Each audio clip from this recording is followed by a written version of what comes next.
இத ரெக்கார்ட் பண்ணலன்னா, இப்படி ஒரு விஷயம் இருக்குன்னு சொன்னா யாருமே நம்பியிருக்க மாட்டாங்க. ஏன் நானே நம்பியிருக்க மாட்டேன். அப்படி ஒரு அவ்ளோ ஆச்சரியமான ஒரு விஷயத்த தான் நீங்க இப்ப பார்க்க போறீங்க. இத பாருங்க பார்க்கறதுக்கு எப்படி இருக்கு. அந்த பில்லு கொட்டி வச்ச மாதிரி இருக்கு.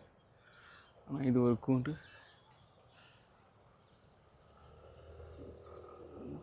உள்ள பறவைங்க இருக்கு.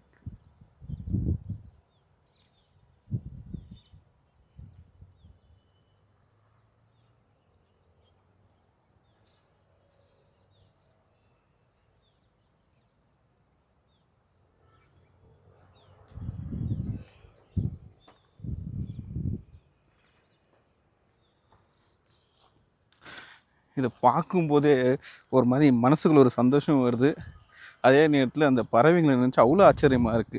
அது கூண்டு கட்டியிருக்க இடம்னு பார்த்தீங்கன்னா, ஏதோ பில்லு கொட்டி வச்ச மாதிரி இருக்கு. அதில ஒரு கூண்டு கட்டியிருக்கு. அந்த கூண்டுலேருந்து கொஞ்சம் கூட தண்ணி உள்ளவே போகவே போவாது. ஆனா அதெல்லாம் ஃபுல்லா பில்லு தான். பில்லுல தண்ணி ஊத்திங்கன்னா கொஞ்சமாவது உள்ள போகும், லீக் ஆகும். ஆனா இது கட்டியிருக்க ஸ்டைல்ல பார்த்தீங்கன்னாக்கா, தண்ணி உள்ள கொஞ்சம் கூட போறதுக்கான சான்ஸே இல்ல. அந்த மாதிரி கட்டியிருக்கு. அதுவும் வெளியேருந்து பார்க்கும்போது பார்த்தீங்கன்னாக்கா, உங்களுக்கு ஏதோ பில்லுங்க கொட்டி வச்சிருக்க மாரி தான் தெரியும். அங்க கூண்டு இருக்கிறதுக்கான அறிகுறியே கிடையாது. அவ்வளோ டேலண்டடா கட்டுது. மனுஷங்களுக்கெல்லாம் கம்பேரே பண்ண முடியாது. நம்ம என்னதான் டேலண்டா அந்த அளவுக்கு பில்டிங்ஸ் எல்லாம் கட்டினாலும், இதுங்க கட்டுற கூண்டுக்கு முன்னாடி நம்மளதெல்லாம் ஒண்ணுமே கிடையாது. அவ்வளோ டேலண்டடா, அவ்வளோ ஒரு மாதிரி ஆர்க்கிடெக்சர் ஸ்டைலே இதுங்கிட்ட தான் கற்றுக்க முடியும் நம்மலாம். அந்த அளவுக்கு இருக்குது. வேறு லெவல் இதுங்க ஸ்டைலெல்லாம்.